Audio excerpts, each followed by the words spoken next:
All right, before we even get into this magazine, I need to set the stage. For me, ECW wasn't just wrestling, it was a full blown experience. It was like a rite of passage. ECW welcomed me into puberty the way a steel chair welcomes someone to the back of the head. 1999, man.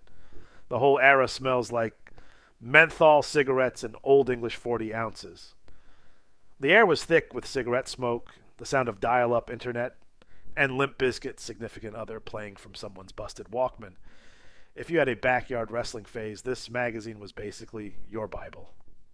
And today, we're cracking it open, ECW Magazine, June 1999, where every page bleeds, swears, and flips off authority. We're talking peak ECW here.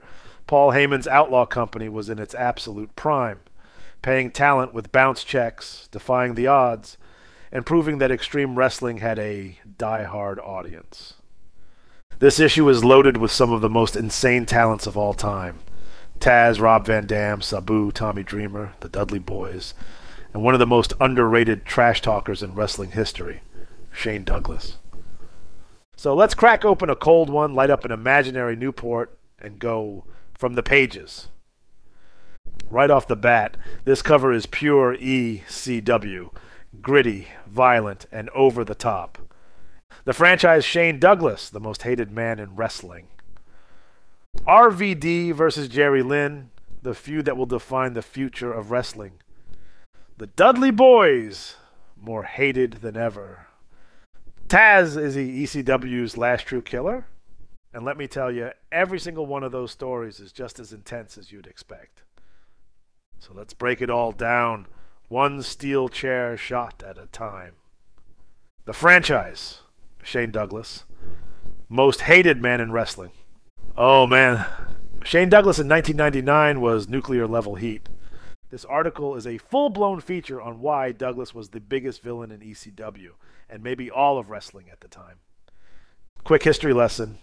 Shane Douglas is the guy who threw down the NWA title in 1994 and declared himself the first ECW world champion, basically giving the entire wrestling industry the finger. Fast forward to 99, he's been ECW's franchise for years, but injuries and backstage politics have made him a marked man. The fans are turning on him. The locker room is split, and yet he's still talking trash and stirring the pot. The article covers his history with ECW, how he carried the company as its mouthpiece, his nuclear heat with fans and even ECW wrestlers, the real rumors about him jumping to WWF or WCW. At this point, Shane knows he's got one foot out the ECW door, and the magazine treats this like a love-to-hate-him farewell letter. Spoiler, Shane Douglas would be out of ECW by the end of the year, heading to WCW. RVD versus Jerry Lynn, the feud that will define the future. Now this is the real heart of ECW's in-ring greatness. This article breaks down why RVD versus Jerry Lynn was the feud of 1999. Rob Van Dam, already one of the most innovative high flyers of all time, was defending his ECW television title, and Jerry Lynn was the perfect opponent to push him to the next level. They wrestled like it was life or death, and their matches were faster than anything WWF or WCW was doing, and fans were losing their minds every time they stepped into the ring. Now, this article hyped up their upcoming rematch and even teased Lynn finally getting the big win over RVD. Spoiler, Lynn wouldn't beat RVD for the TV title in 99. But this feud helped both men become absolute legends. The Dudley Boys, the most hated team in wrestling. If you weren't watching ECW in 99, let me explain something. The Dudley Boys were straight up riot-inducing. This article dives into how Bubba Ray, Devon, and Sign Guy Dudley became the most hated act in the company. Bubba Ray was cutting legitimately dangerous promos, calling fans every name under the sun and starting near riots in Philly. They were powerbombing guys through flaming tables before it was cool. And they legitimately didn't care if they got fined, suspended, or banned. At the time, ECW was preparing for its first national pay-per-view, Heatwave 99. And this article sets up the Dudleys as the most dangerous force in ECW. Spoiler, they'd leave ECW for WWF soon after, and the rest is tag team history. TAZ, is he ECW's last true killer? Now, this might be my favorite article in the whole magazine.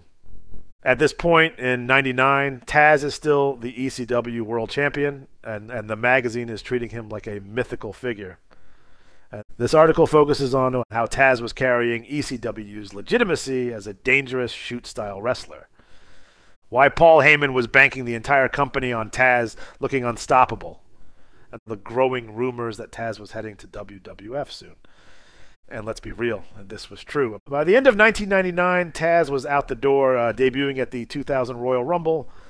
But this article treated him like he was the last real ECW World Champion. Because in a way he was. This issue was a snapshot of ECW at its absolute peak. Shane Douglas on the way out, RVD and Jerry Lynn redefining modern wrestling. The Dudleys being pure evil, Taz looking like a one-man murder machine. ECW in 1999 was lightning in a bottle. If you loved this trip down extreme memory lane, hit that like, share, and subscribe button. And if you want early access to From the Pages, hit that join button and get exclusive content before anyone else. Until next time, keep your magazines extreme. And remember, Paul Heyman still owes people money.